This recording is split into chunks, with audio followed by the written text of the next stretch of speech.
Di sini saya akan menjelaskan tentang cooking by moist heat, yaitu penghantar panas pada makanan melalui bahan cairan seperti stok, saus, ataupun uap.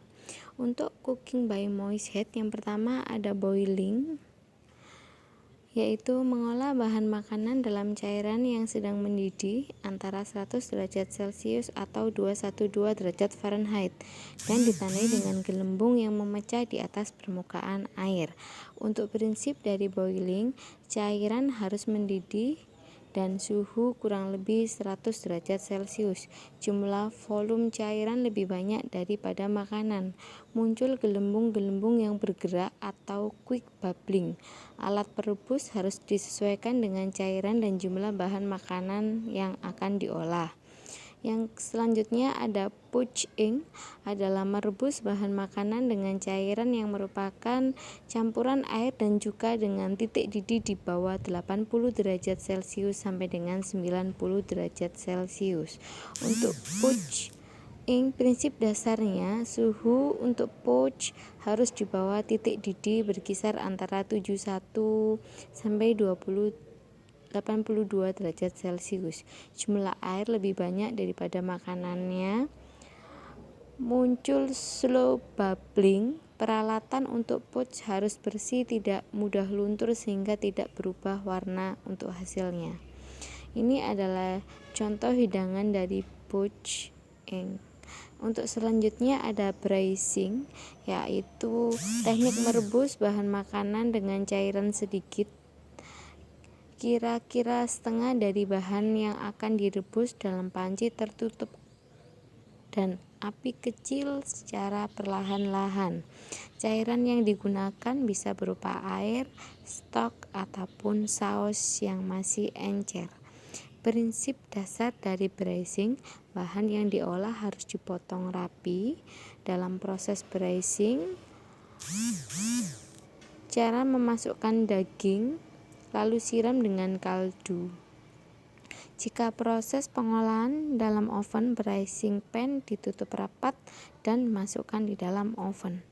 Yang selanjutnya ada stewing, adalah mengolah bahan makanan yang terlebih dahulu ditumis bumbunya dan direbus dengan cairan yang berbumbu dengan api sedang. Berikutnya ada steaming, adalah memasak bahan makanan dengan uap air panas dengan menggunakan alat yang disebut dengan steamer atau kukusan. Prinsip dari dasar steaming adalah jumlah air yang digunakan sepertiga dari tinggi alat. Bahan makanan yang di steam dimasukkan setelah air mendidih. Jika akan menambah air, sebaiknya menggunakan air panas. Yang selanjutnya ada simmering, alat memasak menggunakan stockpot juga bisa. Untuk simmering adalah memasak dalam cairan mendidih dengan api kecil dan pelan. Prinsip dari simmering, mendidih dengan temperatur 8 sampai 96 derajat Celcius. Jumlah volume air lebih banyak daripada makanan. Muncul slow bubbling. Yang selanjutnya ada braising. Braising adalah memasak bahan makanan dengan cara memasukkan bahan makanan ke dalam cairan yang mendidih dan diangkat dalam waktu yang singkat. Prinsip dari braising adalah 10:1, 10 air, 1 bahan. Proses bisa dimulai dari air mendidih atau air dingin tergantung dari alasan menggunakan teknik braising. Mulai air dingin menyebabkan sel tertutup. Braising bisa dilakukan dalam minyak panas untuk makanan tertentu. Jika ada pertanyaan, silakan langsung chat. Dari sini saya ucapkan terima kasih.